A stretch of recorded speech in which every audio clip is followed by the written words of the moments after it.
Hey, what's up, guys? Welcome into Packers Total Access. My name is Clayton. You can check us out on packernet.com. Find me on Twitter at Packers_access. Joined alongside Tim live in Green Bay. Back to talk some Green Bay Packers on this glorious Wednesday afternoon. Beautiful weather down here in Tennessee. And just ready for some football this Sunday as we get set to take on the Los Angeles Rams. I believe that's going to be the 3:25 kickoff window. Is that right, Tim? For those on Lambeau time there. That's right. According to my schedule, yes, 3:25, but it's got the little star there. You never know. Right. They might flex it. I doubt they will because the Rams are pretty darn banged up. So I'm assuming that'll stay put. And I don't even know how the flex rules are working, to be honest with you, now that things have changed around quite a bit. But nonetheless, can't overlook any opponent. Again, they're wounded. They're without their top two receivers. But like Matt LaFleur mentioned earlier today, they've still got that QB back there, Mr. Matthew Stafford, Super Bowl champion Matthew Stafford. So got to respect every team you play here in the NFL, no doubt about it. So obviously the big talking point, Tim, it was cool to see how everything evolved as we went through the week here. And I know we're only at Wednesday, but Monday, people still a little shell-shocked from the game. By Tuesday, you heard people going, I'm glad we got that Russ game out of the way, right? And I really feel like that's what's happened with Jordan. You could see it in the second half. It seemed like he settled down. So we're obviously going to be monitoring the knee throughout the week. We haven't got the injury report yet. So if it does drop before we get offline here, we'll try to hit on all the details there. But I'm feeling really good about the way Jay Love finished that game, Tim, the way he was moving around. We did chalk talk yesterday. And obviously in the second half, man, he was throwing some dimes on the run, really settled in. How you feeling about it, man? You think he'll be completely healthy this week? Oh, yeah, absolutely. I think he looked good on Sunday. You know, I was a little off on my prediction. I thought it would take a series or two, and it took, basically 2 quarters for Jay Money to shake that rust off. And, hey, it's normal. You miss a lot of live game reps like that. You're not going to have, that your legs under you, no pun intended. He's got a bad knee. We all understand this, but it takes a little time to kind of get your momentum and get that groove back.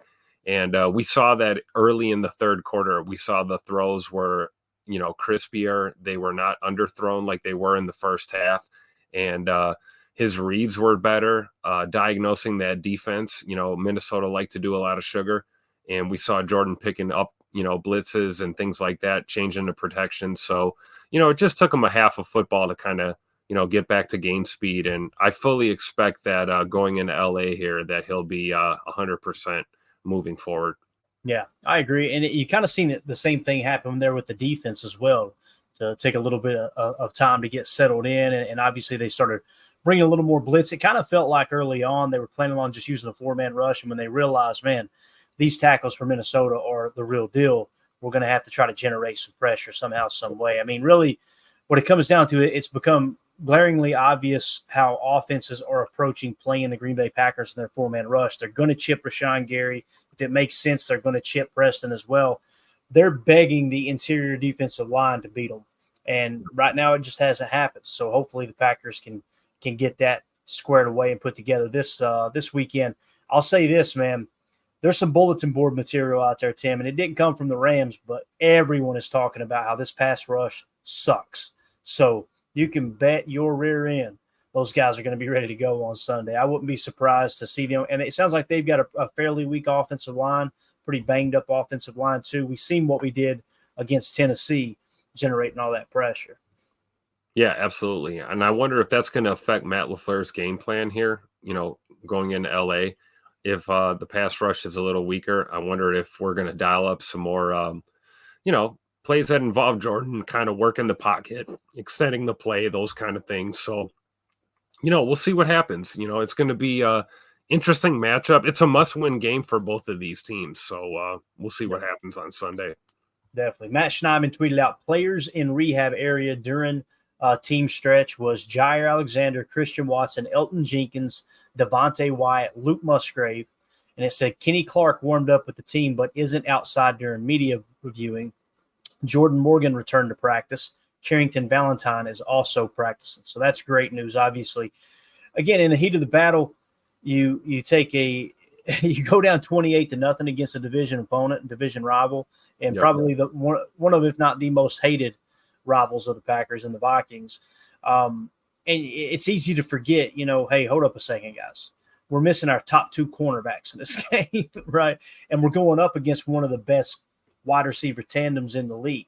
So the fact that they were able to kind of piece it together there in the second half, shut them out, I'm excited to see what they can do moving forward for sure. So just wanted to hit on that with the practice. You see the shot there of Love throwing the ball to Romeo Dobbs, looking for Dobbs to break out here soon as well. There was something else I wanted to hit on. Oh, since we already kind of talked about Elton Jenkins there a little bit, some people were wondering what happened with Elton. I haven't got complete confirmation this was the play that it happened, but I thought it was cool that Andy Herman did tweet this out, and I'm just going to kind of let it loop for you guys. And his tweet basically says, extremely thankful that Elton Jenkins was okay here. This looks like it could have been catastrophic. And you see he's pulling around. He's the pulling guard. And obviously a linebacker comes in or a defensive end comes in, makes the tackle, slams into the back of Elton. That could have been bad, Tim. Yeah, I mean, it probably was bad enough. It can't feel good whether or not he actually injured himself, or not. I mean, that doesn't look good. That's not getting rolled up on. That's a guy literally falling into the back of your leg. Right?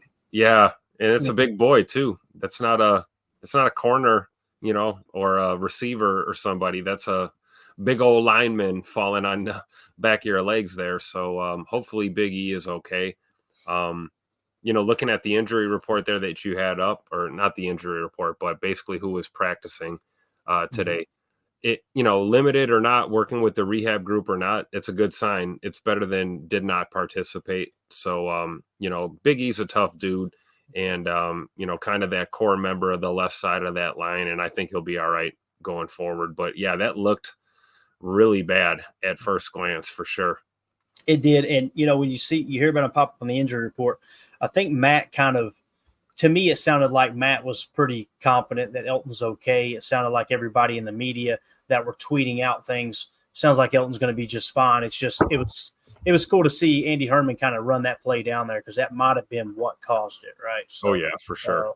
Luckily, or hopefully we caught a break there for sure.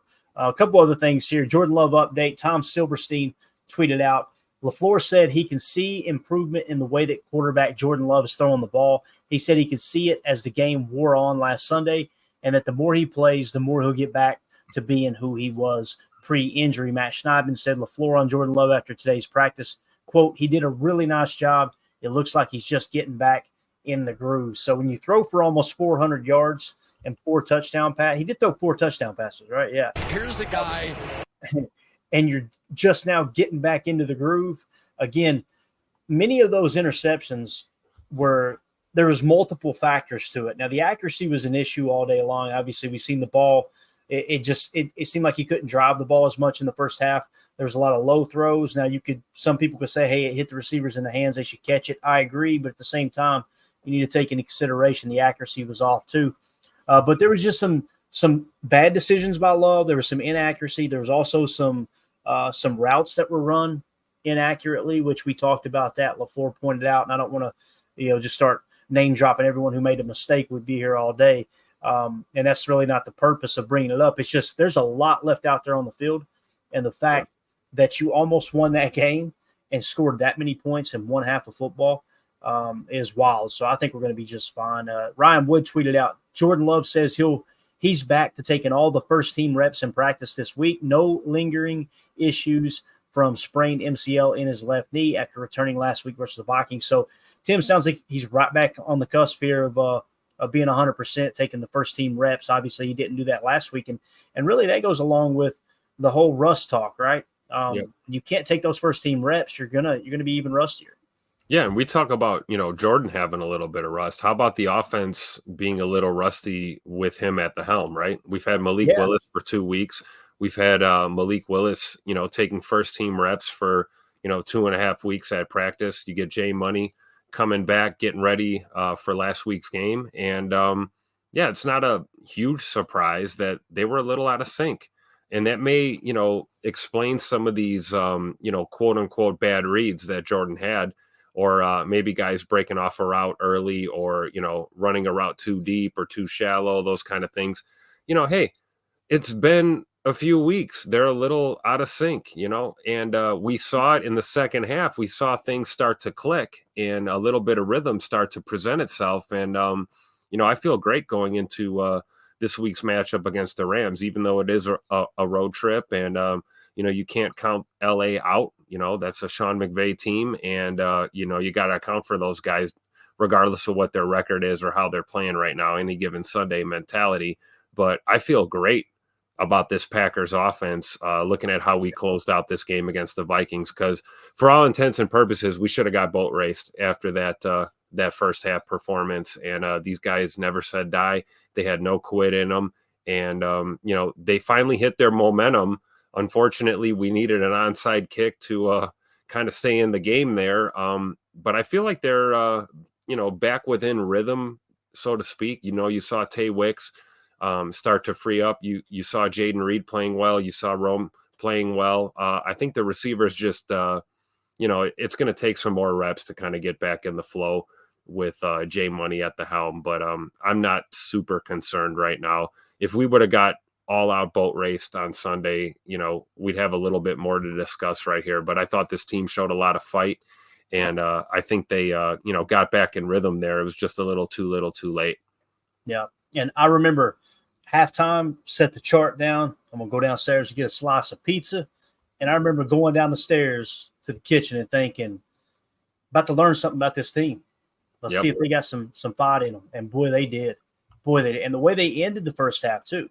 Obviously scoring right there before the end of the half. And Matt LaFleur kind of getting everybody charged up. I've heard mixed opinions on that. Some people going, oh, it's a stupid penalty. Should have never done it.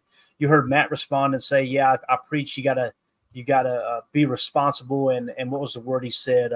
You got to be able to control your emotions. I preach that to the players. I didn't do it. I guarantee you, though, those guys in that locker room, when they see Matt go crazy because the official wouldn't grant him that timeout, even if it wasn't all of them, Tim, there was a multitude of players on that sideline that said, you know what? If he's that fired up, what the hell are we doing? You've seen Jaden Reed score the touchdown. He jumps up, runs across the field, gets the crowd back into it. It's just it was cool to see them rally. Jaden Reed, that was brought up to Matt LaFleur as well, and his comment on him was like, he's like that all the time. Yep. He's just always picking up the energy. Dude's a leader, man. Second year in the league, too. Just wild. So. He really is. I mean, Bird is the man, dude. And we talk about the physical attributes. We talk about his skill set as a receiver, as a flyer, jet sweeps, yo-yo motion, zipper motion, whatever we want to call it, orbit motion, flexed into the slot, flexed out wide. That's great. But, Jaden Reed is a leader, like you just said. And it's a mindset, when you approach every game with, that do or die mentality, that's contagious. And I think even when your team is struggling, you see a guy like Bird laying it all out on the field, you pick everyone up next to you and around you by doing that. And you're right. Seeing Matt LaFleur fired up just like everyone else was, that was great. Maybe he lost his composure a little bit there, but hey, we all understand that it's justifiable, right? Guy's trying to get a timeout for his team. And, players are going to respect a coach like that, that's going to live and die for his players. Much like I always talk about with Mike Tomlin out in Pittsburgh. Mike Tomlin has been coaching this team for many, many years, and they're always in the mix. And that's a guy that will go to war for his players. And those guys want to play for him. And it's nice to see Matt LaFleur kind of cut from that same cloth here in Green Bay, little fire and brimstone. I love it. Definitely. Coach Lynn says the last touchdown to Wicks was a dime, man. The way he threaded the needle and stood tall in the pocket. Emmanuel Wilson bouncing back, getting that pass protection last second. I believe it was Emmanuel Wilson, that had that. J-Lo started to settle in, man. They were battling for each other, no doubt about it. I like what J. Cole says. I enjoyed Love's Brett Favre game. I don't know if you're being sarcastic or not, Jay, but I really did. Like, it brought back memories, Tim. I don't want our quarterback to turn the football over. Don't get me wrong. But, man, there were some damn fun games back in the day when Ford was out there. He'd go out and throw 2 first-half interceptions and come out in the second half, throw 4 tutters, and they'd win. It was just like, what just happened? I need a drink. It's awesome, man. This receiving is tough. So, I hope you were being serious, Jay, but I really did. I enjoyed it, man. I actually did. So, Here was Jordan Love earlier, just talking about how he felt today and how everything's progressing. Matt Schneiden tweeted this out from the locker room. Yeah, I mean, I'd definitely rather not get hit on the leg for sure. But like I said before, that's one of those things, question marks going into the game. How would it feel getting hit, getting twisted, things like that. I think I came out of the game fine. And obviously it's going to be a little sore for me and whatnot. But I'm definitely, I like where my knee's at coming out of the game. And, like you said, we can just probably go for it. But try and limit those hits as much as possible. Seems like he's in great spirits there, Tim, for sure. I think he's going to be just fine. I got some other news too across the board here. It was interesting. Well, first of all, let me back up. We were talking about the offense and how well they're playing. Through week 4 now, the Packers are still leading the league in explosive plays. They've now got 21 rushing plays that clipped either 10 yards or more, and they have 17 passing plays that clipped 20 yards or more. So that's a combined big play total or explosive play total of 38. They lead the San Francisco 49ers by 4 right now. Baltimore has 33, Colts has 32, and the Lions have 30. So everything looking up there. Now, also, Matt Schneiden tweeted out, Matt LaFleur indicates Christian Watson won't go on IR.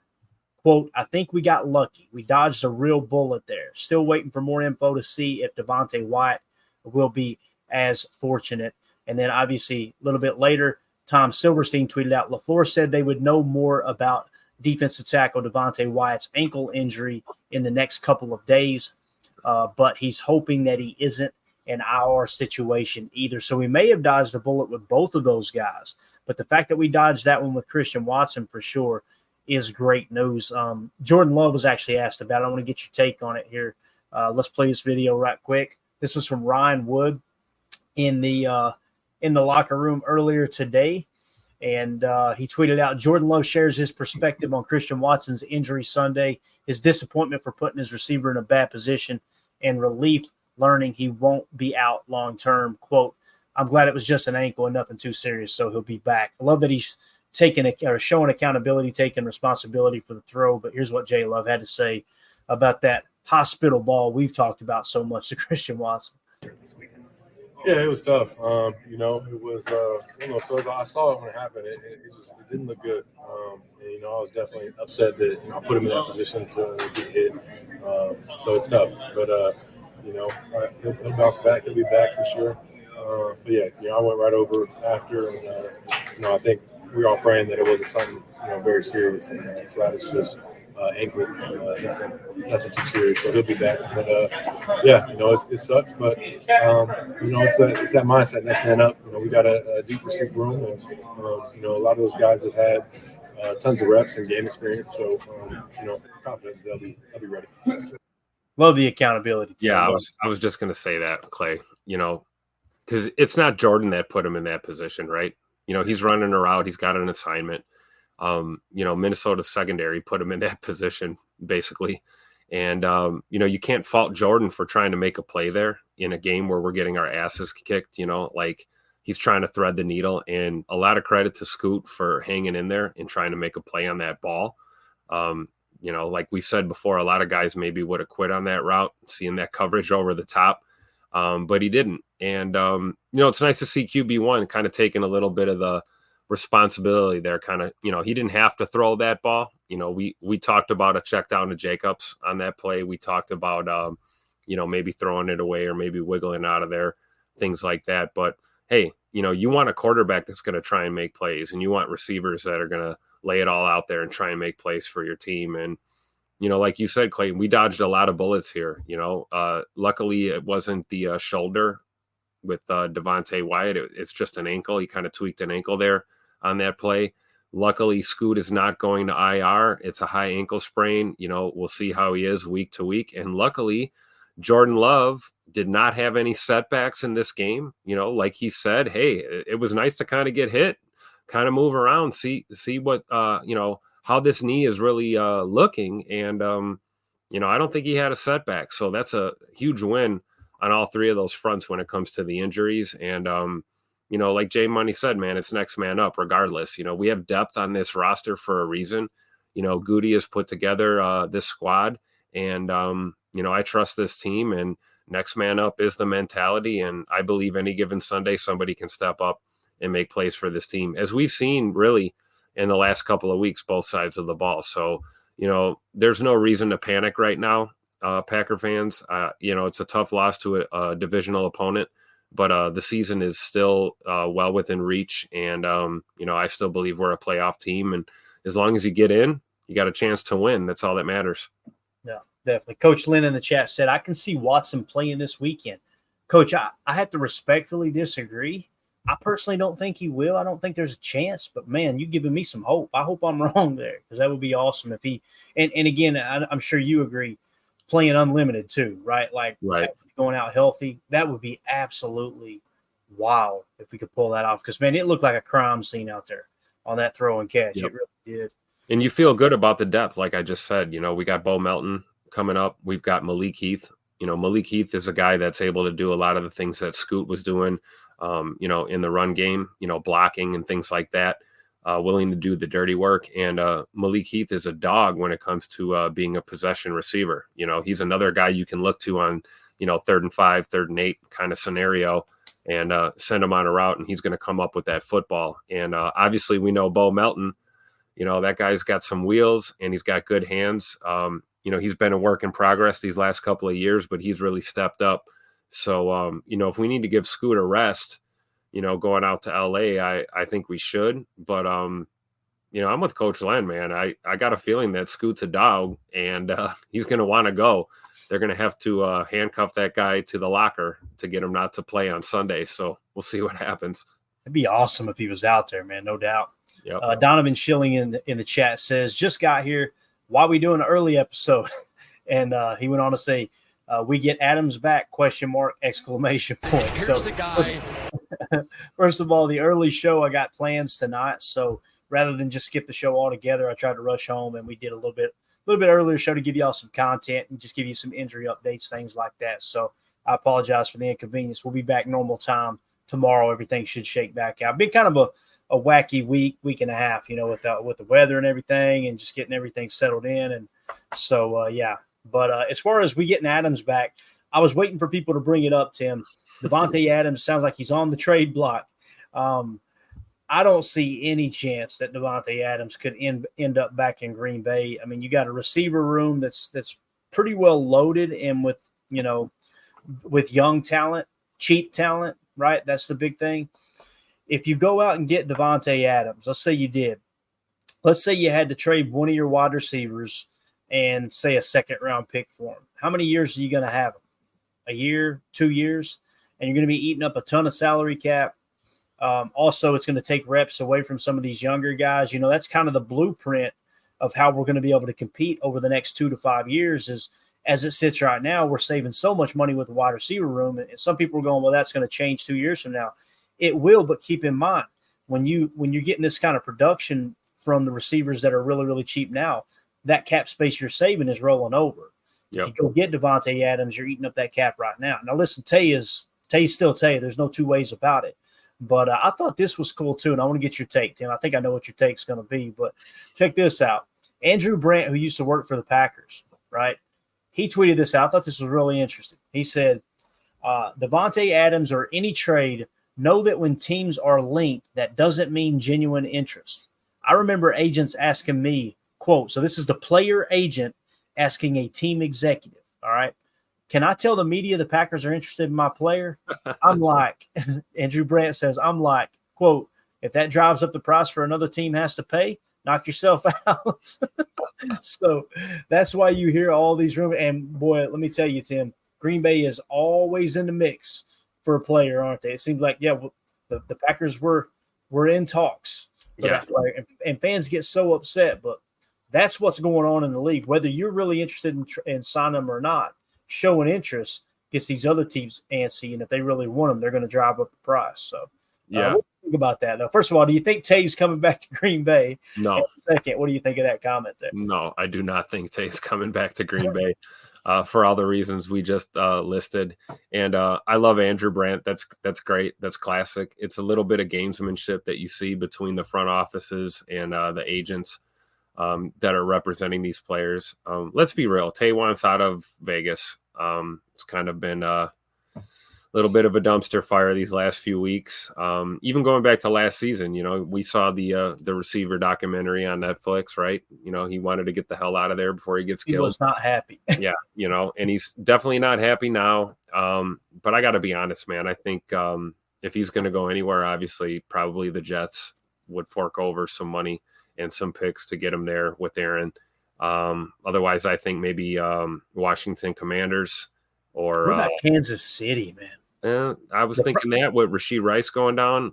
Also, Dallas, the Cowboys are another team looking for a receiver like that. So opposite CD land, that'd be interesting. Yeah, I can think of, like I said, 3 to 4 to 5 teams before Green Bay that'll probably end up, bringing Tay Adams in on some kind of a trade scenario. But I will tell you this: it would be nice to have him back in Green Bay. I think if we would have saw Scoot going to IR after what happened on Sunday, we might be scratching our heads and kind of saying, "Hey, there's a chance." But I think the fact that Scoot's not on IR and we're so deep in the receiver room, I just really don't think there's a chance that that Tay's coming back to Green Bay.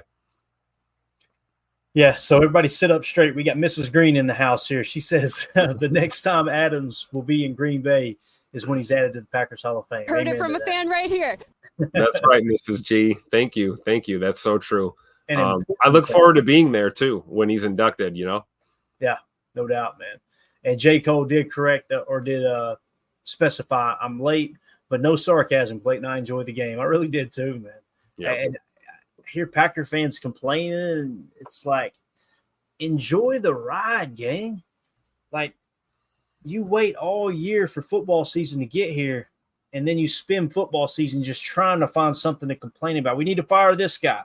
We got to fire this coach. We got to cut that player. We need to get him out of here. What are we doing? It's like, people are miserable. Enjoy the ride.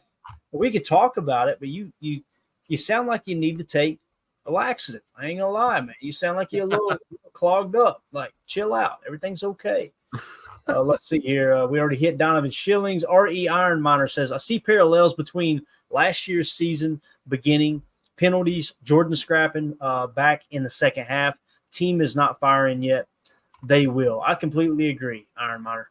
It feels a lot like last year. I kind of feel like we're a couple steps ahead of where we were starting last year too, because we were still uncertain about Jordan, obviously, early in the year last year too, Tim. And this kind of goes hand in hand right here with some questions in our Patreon group. Appreciate everybody in there contributing and being a part of that awesome community. Randy Cleaver says, is it just me, or does this look similar to the start of the season last year? Tim, it really feels a lot like it, don't it?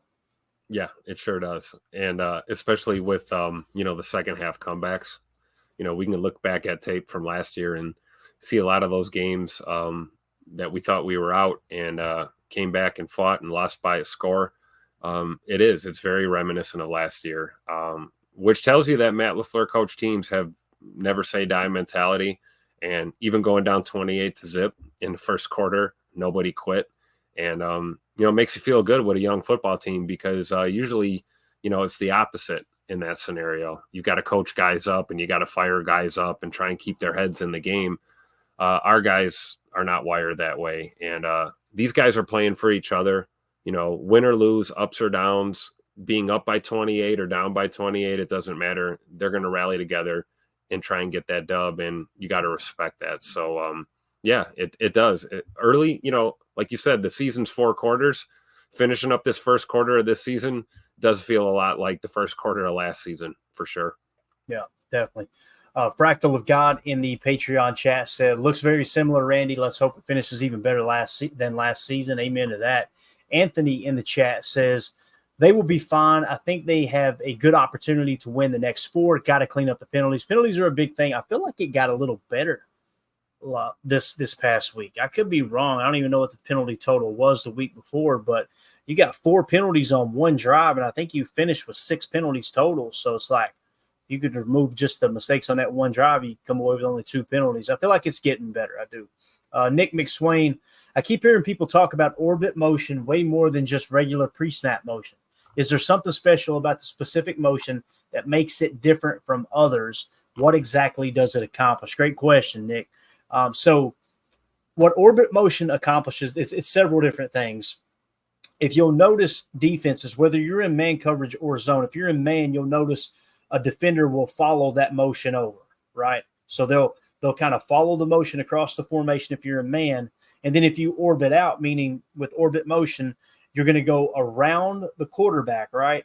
So when you go around the quarterback, now you have to, as a defense, take just a split second to hesitate. Are they getting the ball out of the backfield? Because essentially what you're doing is, especially when you're in the gun, and most of the time, pretty much every time you're in the gun or a pistol, what you're creating is that threat to have a dual sidecar, a double fake. There's a lot of different things you can do. You can also create momentum on a swing pass, right? There's just a ton of different things you can do. That reverse orbit motion that we seen the other day, I think it was with Bo Melton, that was really interesting. That's the first time I can remember seeing that. I'm sure I'd seen it before. But as far as what makes it different from others, regular motion, you go across the formation, right? You're kind of close to the line of scrimmage. You don't have that threat to run the football. That's the biggest thing for me, right? And then the other thing too is if you do orbit motion and there's not really a threat to give you the ball, or even if there is a threat to give you the ball, you've got a lot more momentum. You ever watch the Arena League? I know Coach Lynn's familiar, right? The way they would get a run and go, the rules would allow them to get a run and go and sprint off the line. It sounds silly, but when you're using cheat motion and even orbit motion, it allows your receivers, your running backs, whoever's in the orbit motion to get a lot more momentum. So think about a cornerback. They're sitting still, and you got a guy who's already building up speed. They're up, even if they're running horizontally, they're getting up the top speed, and the corner's starting from just a dead stop.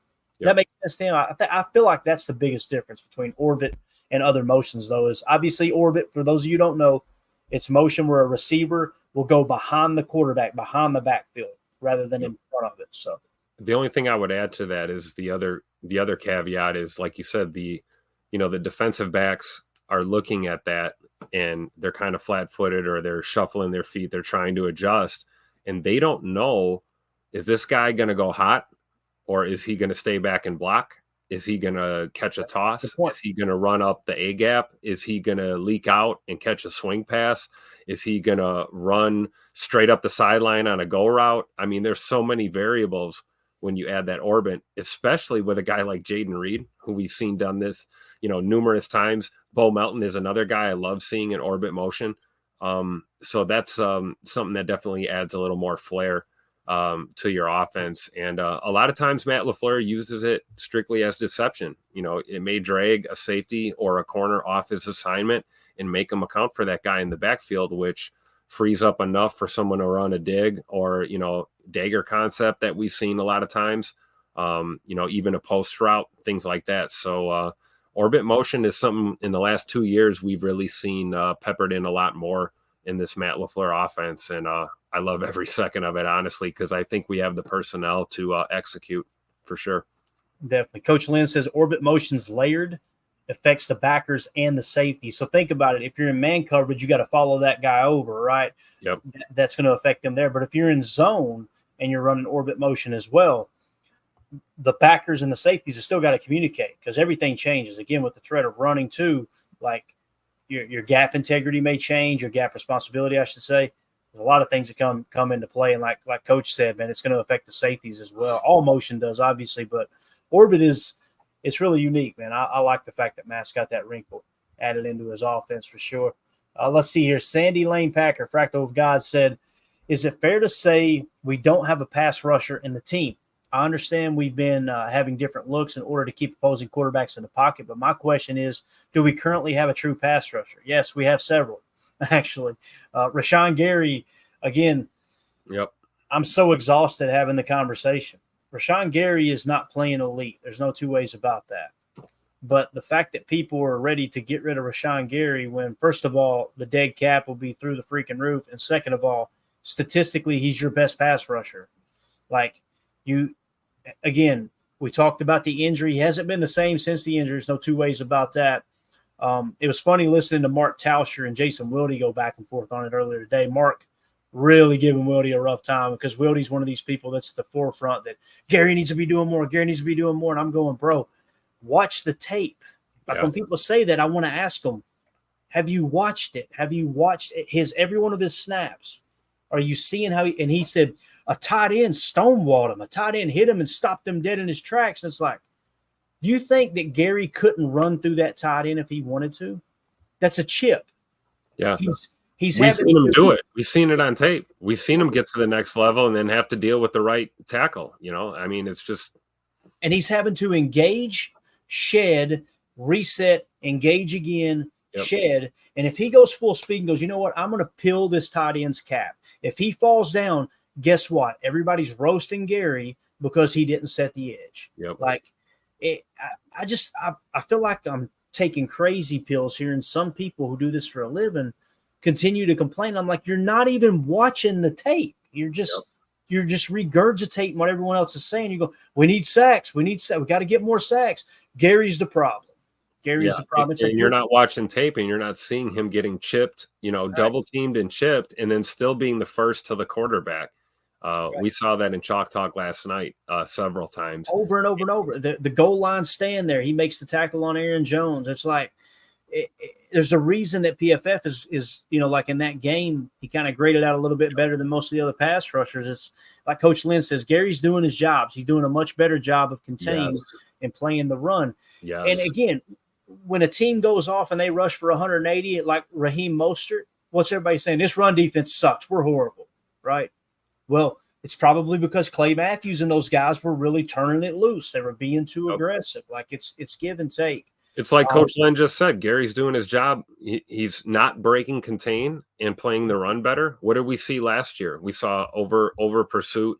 We saw Rashawn kind of getting to that backfield and almost getting around the edge and behind the quarterback, rushing too deep. And we saw guys, like Mr. DeVito last year running all over us because of over pursuit. And I think this year, Rashawn's kind of made it a point of emphasis to get pressure, but also to not break contain and not allow these big runs up the gut. And, we're seeing it a few weeks in. And, when it comes to Fractal of God's comment here, is it fair to say this isn't a shot at Fractal of God? No, it's not. He's not the only one saying this. No. And it's true because we're not getting, those pressures that we'd like to get or the sacks that we'd like to see, other than the Tennessee game when we had 8. That was great. But, there's guys besides Rashawn Gary that come to mind. I think of LVN. LVN is an absolute beast among men. And, he's a pass rusher. I think JJ Enigbare is a freak of nature. That guy is a pass rusher. And, you look at some of these guys coming out of our secondary.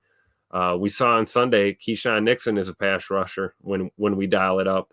Javon Bullard is a pass rusher when we dial it up. So, I think to answer, his question there, I do. I think we have plenty of pass rush on this defense. It's just a matter of scheming guys in a position to make those plays. We've even seen it with Preston Smith.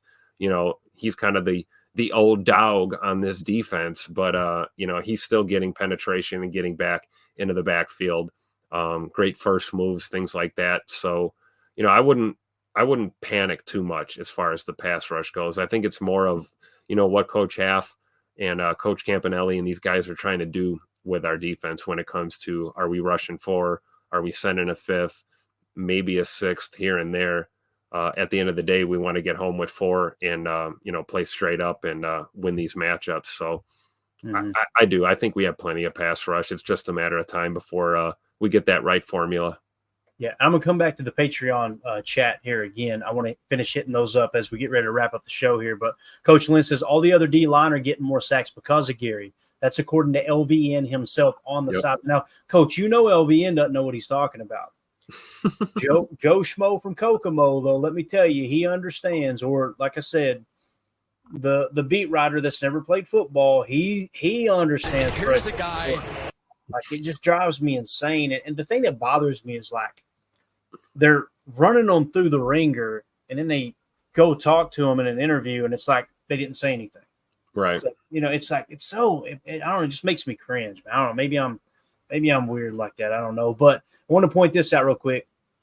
This is according to Next Gen Stats, and this is on NFL Pro. You can go look it up yourself. This isn't something I came up with myself here, okay? This is the Green Bay Packers quarterback pressure percentage, pressure rate. Who's leading the team? Rashawn Gary at 10.9%. Now, is that lower than he usually is? Absolutely. But you know what? Preston Smith's is lower. Kenny's is lower. Everybody's is lower. That should tell you they're doing something different with the pass rush to try to keep the quarterback in the pocket. And I'm telling you, every game is different. It's just amazing. In Tennessee, I was there for that game. It was sack after sack after sack. That whole day on Twitter, when we got back to the hotel, you'd have thought this was the fearsome foursome from the freaking 70s, the 60s and 70s. Like, it was best pass rush ever. We got 8 sacks that day. And then all of a sudden, we only come away with 2 sacks in this game against 2 great tackles. And even with those great tackles, they're chipping the hell out of Rashawn Gary and Preston Smith. Like, to me, the bigger issue is in the middle. Got to get the big hog mollies off the blocks in the middle while Rashawn Gary's getting chipped like that. But again, we saw that with the TT twists and things that we're trying to run at the line, right. And guys are running into each other, getting washed out of plays. I mean, it comes down to execution, right? Yeah. Fractal of God, whose comment we're actually responding to, he comes in the chat and says, "Have I missed the kicker talk yet?" Good to see you in here, buddy. So let's get back to the Patreon questions. We'll get ready to wrap this thing up real quick. But I just wanted to hit on that and show that that's what the numbers currently are, right? Rashawn Gary is leading the team in pressure rate right now. So we just got to go a little bit easier there. Let's see. Fractal of God also said, to me, it's a product of our recruitment policy of young Greek godlike athletes as opposed to player-specific recruitment with the skill set needed. I agree with that to a certain extent. I think that we do put a little too much focus on these athletic freaks, right? That's again, that's just how I see it. Fractal of God went on to that. I agree with that. I think Goody's mentality is, if you hit upside, on a couple of these, right? Yeah, high upside, right? Little to no ceiling. You might swing and miss, and that's fine. We've done it before. We'll probably do it again, but every once in a while, you get yourself an LVN or you get yourself a Rashawn Gary, and you feel really good about it. But I agree. There's a lot of logic to that mentality that, we need to be drafting football players, not just athletes. Yeah, definitely. And Fractal of God said, why isn't our defense more violent at a contact? I'm not sure if I understand the question completely. If you're talking about tackling the ball carrier, I don't watch this defense and go, they're not violent enough. I don't know. Maybe I'm wrong. Maybe I'm giving them too much grace here, Tim. But as far as the pass rush, there are times I notice there. I pointed it out with Kingsley and Igbare on Chalk Talk last night. You can see Igbare isn't turning it loose and trying to necessarily just scorch the edge. They can get by the tackles, guys, but they're going to take themselves out of their rush lanes. And the other thing, too, is Sam Darnold was getting the ball out pretty freaking quick, too. I don't know if you noticed that, but it was he just literally completed his drop. It felt like it was no more than 3.5 seconds. The ball was coming out. And when you're playing man coverage and the receivers have 6 yards of separation, that's like shooting fish in a barrel. That's the number one MO that any offense in the National Football League is. They're going to respond to blitzes and heavy pass rush by getting the ball out, or they're going to try and run you out of it, extend the plays. And what can you do when you got a guy that, 2 or 3 step drop and firing that ball, hammering those digs or hammering the swing pass or the check down? Your pass rush is irrelevant. You can send 6, send 7 all day. It doesn't matter. The ball's going to get out quick, and you're going to get lit up in that short pass game. So I think it's a testament to, Jeff Hafley and what we're trying to do on this defense, which is play aggressive, play downhill, but, play within the scheme and be aware of the down and distance and situations. And, it's easy to look at film and see a guy, maybe kind of it looks like he's half-assing it off the snap. But in reality, he's doing his job and he's maintaining the edge, maintaining his rush lanes, keeping guys, where they need to be and not getting, in a situation where you're over pursuing. Sometimes that's by design. Sometimes you may be firing a linebacker or a nickel behind that, and you don't need guys crashing into each other. You've got to kind of stutter that pass rush a little bit. So I think we just got to be patient and also realize, like I said last night, man, it's a week-to-week game.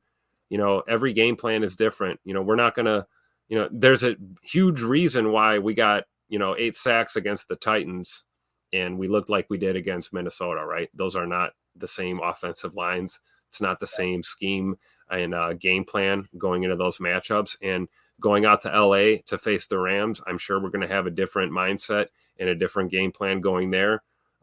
So, it's real easy to kind of think that there's a one-dimensional approach when it comes to defense, but I assure you guys it's not. It changes every week.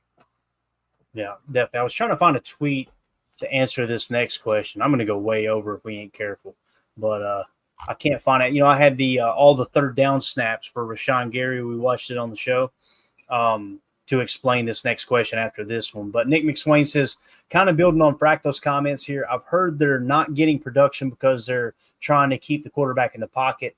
But is that really a reason to barely affect the quarterback at all? Darnold had all day in the pocket. I didn't think he had all day, personally. I didn't feel like he was back there going 1, 2, 3. Do I want to scramble? There was a couple plays that happened, but for the most part, I seen that guy getting to his second, no further than his second read, and the ball was coming out, and they were cooking DBs. So that's just me personally. Now, obviously, you had to change it up. You realize real quick, Tim, well, not quick enough, you can't get pressure with 4 when you got 2 stud tackles and you're chipping your best pass rusher. Yep. The byproduct of that should be another guy should get freed up. That's what Coach Lynn was pointing out against Tennessee. That's what kind of happened. Just got to reset this week. You should be able to get some pressure this week, no doubt about it. The problem is you got Matt Stafford and Sean McVay. They know there's not going to be much time, right? So they're going to be looking to get that ball out for sure. It's going to be a hell of a game, man. These are 2 teams that desperately need a win right now. And, an NFC matchup that, for all intents and purposes, again, these games all have playoff implications, especially for us. We just dropped a divisional at home.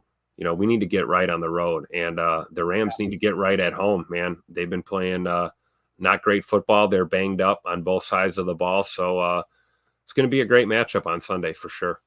Yeah, definitely. I still can't believe, I know I had that tweet put out there, but it is gone. Don't see it anywhere. So this was the question I wanted to answer with it. Fractal of God said, can I ask you to explain what getting chipped by a player means, please, guys?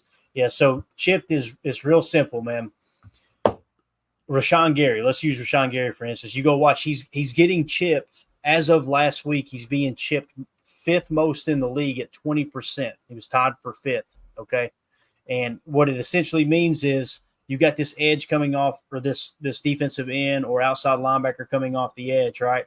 Tackle's responsibility to block them. You'll put a tight end over there to basically ball snap. The tight end's going to, bam, they're going to nail Gary, knock him off his route, and then the tackle's going to pick him up. So essentially a chip is a double team with a tackle and a tight end or a running back. You'll have a running back sitting there too. Sometimes a running back will motion up, come to the wing set, ball snap. You'll see the tackle fade back, get his set. The back will hit him in the shoulder, knock him off. So you're getting all the momentum out of him, off balance, and now the tackle absorbs the pass rush. What it's basically saying is the fact that Rashawn Gary is being chipped 5th most in the league, more than Myles Garrett, by the way. Keep that in mind.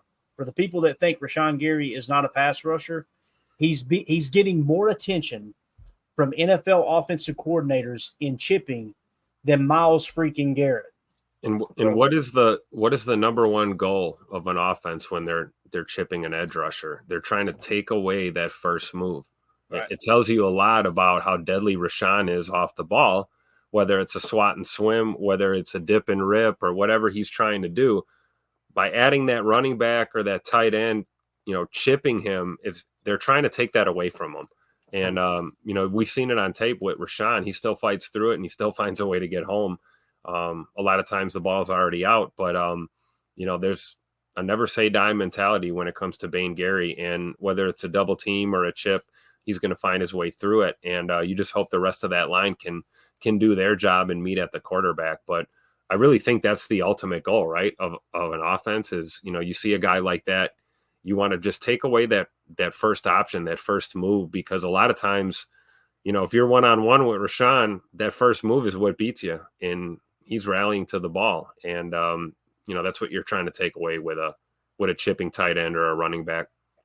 Yeah, no doubt about it.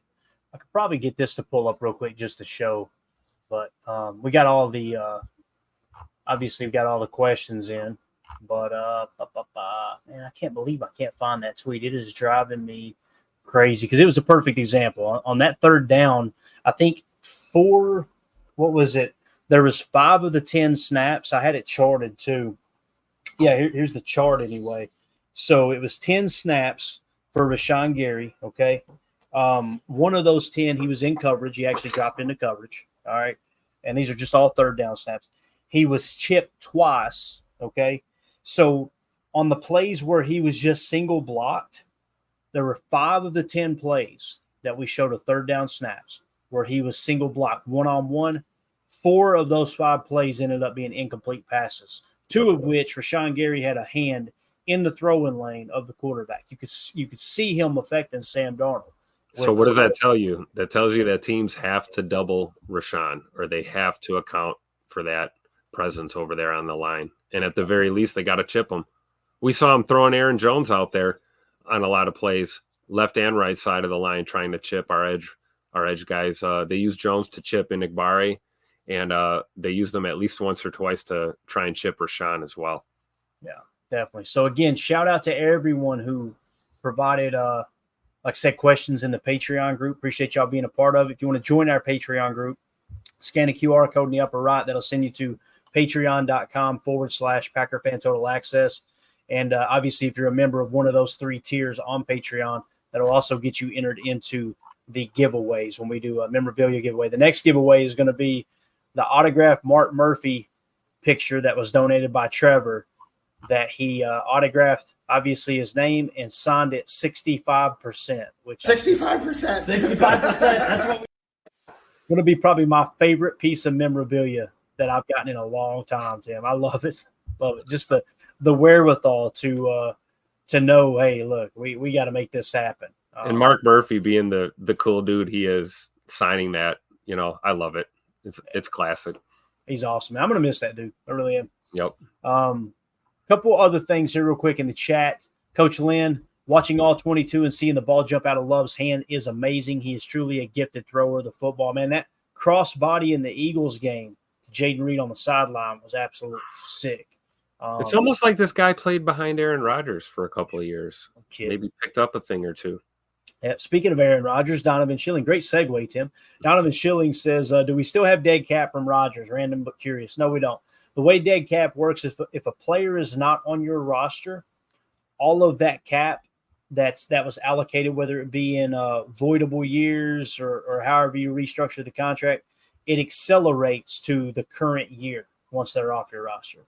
So, and that's kind of a way to keep teams from dragging out cap and really salary like baseball. I don't know if you've ever heard of the Bobby Bonilla deal. If you guys have ever heard of that, still getting checks. Classic. I think it actually ended last year. Tim. Oh, did it? Was that his last one? And he signed that deal when I was in middle school, if I remember. Yep. Like, it's just wild. And if you guys, this isn't a baseball podcast, but just Google Bobby Bonilla historic deal. I guarantee you to give you all the details. They paid on that thing for a couple of decades. It was like a mortgage. But yeah, to answer your question, no, Rodgers is not on the cap this year. Now, Bakhtiari is, because again, this is the first year he's not on the roster. So that accelerates any voidable years. What I mean by that is, let's say you tacked on 3 voidable years and the player only plays 2 of those years. Well, when you cut him that year, the cap penalty for that year obviously is still counts against your cap. But that voidable year that you push that money out, it accelerates to the current year. So you have to get that off the books by the next full season, if that makes sense. And Ari Ironminer, we'll end it with this, Tim. He says, still have kicker PTSD. So, I tell you, man, we talked about it. Everybody was calling for Anders to be cut. Like, I said it with Joe Barry, too. Like, be careful what you wish for. Yep. Because it doesn't necessarily mean things are going to be good out the gate. I think Jeff Hafley has an opportunity to be a much better DC than Joe Barry. I think we would all agree there.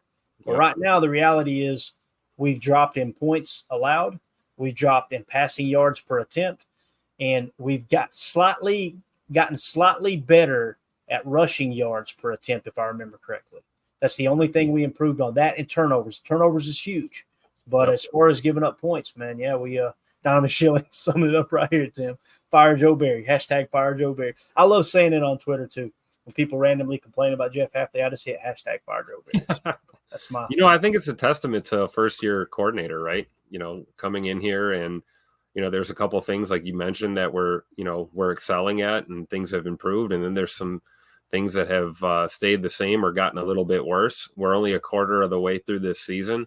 The ceiling is higher, I think, with Jeff Hafley. We did the 3-year experiment with Joe and, kind of a lot of the same, and it was time to make a change. So we have to be patient. That doesn't mean we have to, put up with mediocrity or put up with our defense, but it just means we have to be patient. And I, for one, I'll take the trade-off. I love this ball hawking defense. We've had a turnover in every single game. We've got our boy, X has got a pick in every single game, and hopefully the trend continues. You want your guys on defense, ball hawking, rallying to the ball carrier. And, I was a huge defender of Joe Barry. You guys know that. You can watch pods from last season. But one thing that's different between Jeff Hafley and Joe Barry is the emphasis on getting after that damn football. And we're seeing it only 4 games into this season. Yeah, we're 2-2. But, you look at these turnovers and you look at the way these guys are rallying to the ball carrier, there is a new regime in this defense. And it's going to take time to get where we want to be, but things are looking up. So just be patient, guys. It's coming. Yep. And there's the team takeaways per game. Green Bay is still leading the league at 3 takeaways per game, looks like. I'm assuming that's been updated. It says October 3rd. So, yeah, we should be good there. Minnesota second at 2.5. Obviously, we helped them with that number last week. Yeah. No doubt about that. I wonder if so, again, that was turnovers. I wanted to see about red zone. Do you see – let's go scoring defense. And I wanted to see about red zone. Where are we at here? Here we go. Okay. So red zone scoring attempts per game. All right. Let's see where we're at there. Defensively, the red zone defense not been good, 25th. If you get that coupled with the fact that you're leading the league in kind of turnovers, man, look out. That's when you're going to get some really, really good results on the defensive side of the ball. And again, the big thing there is, you know how I feel, it's points and turnovers. Those are the 2 most important things. Got to improve on the points and obviously keep the turnover thing going. Thank God for Xavier McKinney, which, by the way, this is pretty cool. Wes Hodkowitz tweeted this out. The last time a Packers player had a streak of 4 straight INTs was Nick Collins in 2009. Collins was named an All-Pro and Pro Bowler, finishing with 6 interceptions on the year. So only got 2 more the rest of the year, but still made All-Pro and was a Pro Bowler. Xavier McKinney, dude, he's the leader of that defense, Tim. It's not Rashawn Gary. It's not Kenny Clark. It's not, Jair Alexander. Xavier McKinney, he's leading by example. That's the dude. I personally think I would like to see him wear the green dot and take something else off Quay's plate so Quay can continue to build off of. I felt like he played a little bit better last week. I really do. So for sure. Shout out to Nick the Pick also, for sure. Man, I miss Nick Collins, man. Love that jersey you got in the background there. Yes, sir. Yeah. I'll never forget. Your favorite 36s, right? We got Leroy and we got Nick the Pick. I love it. I went to his very first game as a rookie, and Bethune-Cookman College was like, man, who is this kid? Right, 2nd round pick. Yep. And I remember me and Mandy were just dating. We might have been engaged. Let's see, that would have been I think we were engaged. I should know that. Hopefully she's not watching the show. But I remember first couple snaps on defense, and I looked over and I was like, 36 is the fastest player on the field right now. And you're talking about your very first game in the NFL. It was the first home game. I'm pretty sure it was the first game of the season that year too. But he was so damn fast, him. It was just like, and he was boxy, like he was built like a smaller linebacker almost. You know what I'm saying? Like it was like this dude. He did not look like a rookie at all. He was so quick. You talk about instincts. God, phenomenal. It breaks my damn heart that he had that injury because he would be in the Hall of Fame. There's no doubt in my mind. For sure, 100%. And, you know, a lot like you just said about Xavier McKinney being the leader of this defense. I mean, you look back to those Packer teams that we were just talking about. You had Clay Matthews, you had A.J. Hawk. But who did you have? You had Charles Woodson. And there was no doubt in anyone's mind that Woody was the leader of that defense. And, you know, I've said it before, I'll say it again. Xavier McKinney reminds me a lot of Charles Woodson in that secondary. Knowing where the ball is, knowing where everyone's supposed to be, where everyone's not, where I need to be. He's just got a great knack for playing in that secondary, and it makes all of us, you know, better for it. So shout out to X for sure. Yeah, no doubt about it, man. All right, let's get out of here, Tim. Anything else, bub? No, go Pack, go. Green and gold till we're dead and cold, baby. Let's get that dub on Sunday. We'll start breaking down the Rams tomorrow, kind of diving into a little game plan with them. We'll also bring you the updated injury reports, everything like that. Appreciate y'all hanging out with us here on this afternoon. I know it was kind of a random show here as we went live a little early. If you would hit that like button for us, feel free to sub to the channel. If you're watching on Twitter, there's a link in my Twitter profile that'll send you to the YouTube channel. Feel free to hop on there and sub. It helps more than you know, but we appreciate y'all. Well, like I said, we'll be back tomorrow, man. We'll start breaking down this Rams game. Can't overlook them. Like Coach Lynn pointed out, too, can't get too aggressive in the pass rush because they do have a pretty decent screen game as well. But help out here, Tim. For those of you listening on the pod, thank you for making us a part of your day. As always, let's go out and be the change we want to see in the world, and go Pack, go.